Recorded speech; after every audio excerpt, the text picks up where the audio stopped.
বলতে বলছিস তুই সেটা বল। আমি সবকিছু দুননুদপ্ত। আমি আর কখনো সজ্ঞানে অজ্ঞানে কোনো জ্ঞানে কোনো মেয়েদের দিকে তাকাবো না। আমি সজ্ঞান অজ্ঞানে মেয়েদের দিকে ফিরে তাকাবো না, মাঝে মধ্যে দুই একটা মেয়ের দিকে তাকাবো। আই তোকে এটা বলতে বলছি?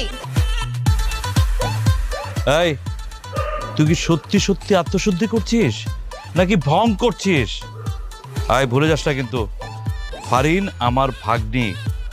তুই যদি মন থেকে সত্যি সত্যি দুধ দিয়ে গোসল করে নিজেকে পাপ মুক্ত না করতে পারিস না, তাহলে আমি ফারিনের সঙ্গে তোর বিয়ে দেব না। কথাটা মনে রাখিস।